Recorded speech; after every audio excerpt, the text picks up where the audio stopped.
going on, everybody? Happy Aloha Friday. Welcome to the Hawaii Fishing Gear Show. I got a couple things I gotta say. Number one, Tokunaga tournament started today. Best of luck to all of you out there participating in the Tokunaga Lua tournament on the Big Island. For all of you guys from Oahu and the other islands that have all congregated on the Big Island. Hawaii's biggest shoreline fishing tournament for sure. Shout out to Michael and all the crew at Tokunaga. Best of luck for your tournament this weekend. Let's see what else I gotta say. We got some brand new things on our website I'm going to talk about in just a second. But if you guys got questions about fishing, please drop them in the comments right now while we're live. Once again, if you guys saw our post on Instagram yesterday, Jeff Kahn, he's kind of like a legend in shoreline surface popping. He passed away earlier this week. I got a chance to speak with his ohana. And got a talk story with his daughter a little bit about my experiences with him. I didn't know him extremely well, but he was always one of those guys that I would reach out to if I ever had questions about Pili lures. And I relayed to his daughter his love of the Penn Spin Fisher. He wrote lengthy posts about them on Facebook. He was just a great all-around guy, very knowledgeable, and he will be missed. And my condolences once again to the Kahn Ohana and all of his great friends out there who were saddened by the news. Let's talk about, oh man, there's a lot going on. Tomorrow, outside of our shop, this will be the last first Saturday swap meet at our old Papipi Road, corner of Fort Weaver and Papipi Road location. We are relocating to our new shop July 1st. July 1st is a Tuesday. We will be open for business on Tuesday. We'll be closed, of course, 4th of July, and then that weekend we'll have another first Saturday swap meet at our new location. So every first Saturday of the month will be our swap meet. So you guys, a lot of you guys know they've already been going every first Saturday swap meet. The following weekend, you can write this down.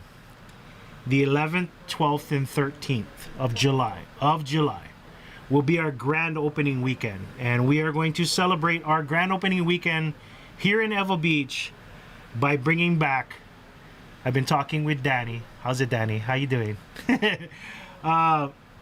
We are going to bring back the Ewa Beach Fence Line to Fence Line tournament for our grand opening weekend. The weigh-in will be outside of our new shop on the 13th, Friday the 11th, Saturday the 12th, Sunday the 13th. Fence Line to Fence Line shoreline fishing tournament. I want to just say, never really been a huge fan of tournament fishing, but I love the Fence Line to Fence Line because it's a community fishing tournament. If your only interest in fishing this tournament is the payout, I ask you not to play. It's a community fishing tournament. It's 100% payout. It's not a fundraiser. It's just come and have some fun. Compete, of course it is going to be a competition. But yeah, if you're all about the payouts, there's lots of other tournaments going on. I encourage you to participate in those. There's only 100 entries. Only 100 entries. We're locking it off. I posted about it earlier today. Yeah, so hurry up, because once those 100 is done, we're not inviting anymore. Okay, here's the brand new products on our website for you glow fly guys. If you love tying glow flies and you're all about glow flies, Semper Fly is a company that we sell their products, and they drop the load of glow fly materials. It's in 2 different styles and a bunch of different colors. One's called the Streamer Wing, and that one is kind of like that glow-in-the-dark fish hair. Glow-in-the-dark fish hair. And we've got, I think, 5 different colors in that one. And the other one is going to be the Semper Fi bait fish. Semper Fi bait fish style. And that one is more that Flashaboo glow-in-the-dark style. So Semper Fly, I think it's 10 different colors altogether.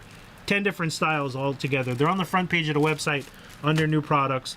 And we also decided to give this a little shot because a lot of guys have been tying shrimp flies and stuff like that. We have these new shrimp skins. This kind of provides a two-dimensional kind of like a little shell for the shrimp if you guys want to experiment with those. All available on the front page of the website, highfishgear.com, under new products. Yeah, there we go. Let's go ahead and check out some of the questions that we're getting online. 37 viewers on YouTube and Facebook. Drop your questions in a comment right now while we're live, and I'll scroll through and check them out. Somebody was asking about a broken rod. I wish I had a rod to kind of demonstrate. And I guess I'll take this one right here. If you break the tip on your rod, let me give you the general consensus. And this goes the same for whipping poles and Alua poles. You got your top guide, you got the second guide, you got the third guide. Watch as I work my way down from the tip. Yes, you can replace it and still use it. Yes, yes, yes. As soon as you hit that second guide, as soon as you break off from the second guide, you're getting into the category of it's not worth replacing, especially on an Alua pole. If you go anywhere past between the second and the third guide, forget it. Forget it. That rod is just never going to be the same. You're going to be casting rebar. On a whipping pole, it's usually about between the second and the third guide is the max that you can replace the tip and still have some fun with that. All right. So somebody was just asking about that in the live, and also I saw some posts about, oh, I broke the tip on my rod. Can somebody, and how far down did you break it? That's kind of the gauge. Let's go ahead and check out the questions. I see them coming through on YouTube now, finally. All right. Let's see. Okay, I think I'm all caught. No, Instagram. Somebody says, how you doing? I'm doing pretty good, thank you. Okay. If I buy for my Jigmaster, can you guys install them on me? Bobby Schmerds. I don't think Tiburon makes plates. You might be talking about Cortez conversions. If you buy the plates or you buy upgrade accessories, you can drop them off in the shop. Frank does the reel service for us, only on conventional reels, not spinners. You can drop them off in the shop. He'll charge you his flat rate for it. Okay. Let's see. Is a rod repairable if the top of the bottom half breaks? Top of the bottom half. Yeah, okay. So Andrew was actually asking in the comments, if the bottom half of it, if the top of it where the other rod goes over the top, if that bottom part breaks, yeah, it's goners. You're never going to get a good joint at that point. Sorry guys, you do have to take care of your rods. You got to make sure you're not breaking your rods. Don't overpower it. Watch your surroundings when you cast. I would say most rods snap when you snag something on the way, whether your hook grabs the ground or whether your hook catches a tree over the top. And also watch it for closing car doors and tailgates. That's another major rod breaker. If you broke a rod, share in the comments how you broke your rod. What kind of fishing can you do at the sandbar? Oh shoot, sorry, I mentioned the spot. Sorry about that. Okay, where can you, what kind, oh, I didn't mention where. Okay, so usually sandbars are where you're in deeper water, where the ground comes up and you have shallower water where you're standing. Those are always great for going off to the edges, like getting out to where you're about waist height and kind of casting into the deeper water. Whipping would probably be best. I wouldn't recommend dunking unless you have a super long sand spike that will keep your pole out of the water. But majority of the time it's just basically going to be walking to the edge of the sandbar and casting into deeper water. Preferably where you see reef structure would be great, because usually the fish are going to be congregating around the reef structure. What is the lure rating on a medium nitro Ulua pole? Medium, not a medium heavy. Okay, medium heavy. If you're just getting into casting it, I recommend most of these guys to start off with 5 or 6 ounce. Once you get comfortable with the 5 to 6 ounce, where it's not even a challenge anymore, go to 7. And then once you get 7 down, 8 is the sweet spot. 8 is kind of the one. But if you go straight to 8, you can probably catch hard rubs if you're just learning how to cast. Experiment with 5 to 6, work your way up to 8s. Medium heavy, 8 is kind of like the sweet spot. 7s most guys like. And then the heavy actions, for those of you that are listening and curious, 9 ounce is probably the max, 8 ounce is probably the standard. Okay. And let's go ahead and check out. Okay. Aji versus MZ hook for Okule flies. Could you explain the difference and which is better? MZ, smaller profile, less discernible from the fish. They're not able to see the MZ because it's a thinner gauge. Aji, black, stronger, carbon steel, sharper point.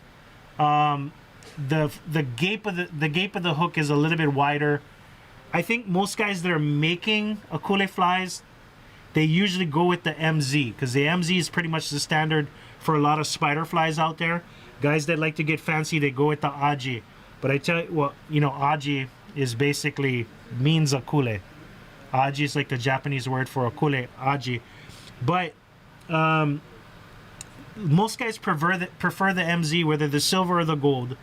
And then some guys kind of lean towards the Aji. They go off the deep end and they prefer that hook. All right, what size of stainless steel butt cap fits the 12-foot casting Speedmaster? That's going to be the 26 millimeter. 26 millimeter is the one that fits the the Speedmaster. Okay. Hopefully that answered your question. Aji for Okule. Oh, okay. Somebody says Aji for Okule and MZ for Halalu. Somebody was asking, what's the entry fee for the fence line to fence line? $20 cash. We're not getting nuts. It's not about the big cash prize. It's all about just enjoying our community fishing. Do the math. I know you guys are going to do the math. 100 entries, $20 entry fee, and there's only one category, biggest fish. Papio Ulua or eel. There's the only 2 fish that you can catch in the tournament. No other fish count. Whoever's got the biggest fish wins first prize, and there's 10 places. Okay, check out the rules when you get a chance. If you guys are looking for the applications, they're here at the shop. You can take one per person. No coming in and grabbing 10 applications. No, come to the shop, grab the application, bring whoever's going to be fishing with you, fill it out, sign the waiver, turn in your entry fee. All right. Okay.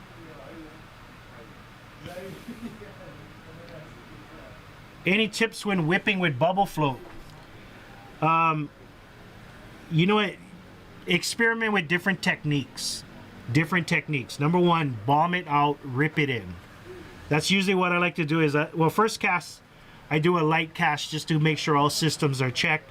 No wind knots in my line, no snags in my eyes. Light cast, reel it in nice and slow, keep tension on the line. And then once I feel comfortable, bomb, fast as you can, rip it in. Do that a couple times and then do a little slow. Slash, reel, slash. That's basically the pop, pause, retrieve. It basically comes in fast, hangs out there for a second, and when the line catches up, it starts moving again. That's basically the pop and slash. And then also a lot of guys like to do a little wiggle. It kind of provides that little artificial flies kind of moving like a live bait fish. Okay, hopefully that answers your question. All right, is braid backing on my conventional recommended? If you are just getting into fishing, or if you had to ask that question, no. It's not so much recommended. It's just not. If you're just starting out, please don't worry about braid backing. All right, braid backing is a pro level thing.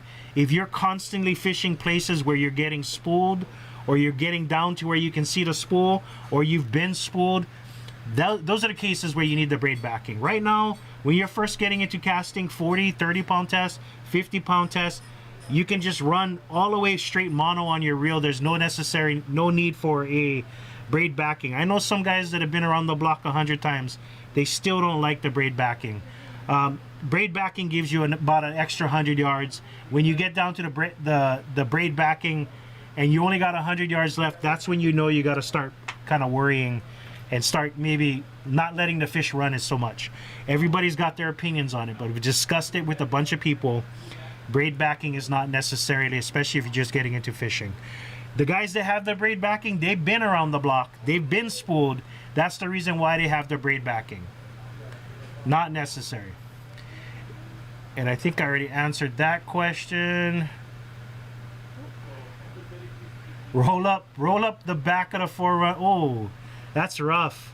You just pressing that electric button. You're not really worrying about a thing, and then all of a sudden you're, oh, that's rough, bro. Okay. Let's see what other question. What pound squid line for lead for bait casting? Okay, so the squid line, treat it like monofilament. Basically, it comes in like what, 17, what, 27, 30, 37, 54. You go with half to 2/3 of your main line strength. So if you're running 50-pound test, you either go 25-pound test to 27, or you go up to, I think it's up to 35 or 40-pound test. 40-pound test gonna be either 20 or 30-pound test. Lead line, main line, lead line. Lead line is either half to 2/3 of what the breaking strength on your main line is. All right. Hey guys, I apologize for not having as many lives as we've been lately. We have been very busy. It's go time right now. We are in the process of setting up the new shop so we can be open July 1st. I'm gonna do my best to come on and do as many lives as we can. And we're even getting the studio next door set up. We even painted the walls already, and we're gonna get work on getting set up. I'm missing a lot of questions because I actually got to go live in our Facebook group, actually not our Facebook group, on YouTube membership here in a couple minutes. So I got to cut it off right now. If I did not answer your question, I encourage you to type it into the comments. We do our best to read through all the comments and answer and respond to as many as we can. I got to bail because it's 2 minutes till 4 o'clock, and there's some people that pay for memberships that are expecting some action here at 4 o'clock. All right, everybody, and once again, best of luck to all of the guys competing out in Tokunaga's challenge this weekend on the Big Island. Aloha, everybody.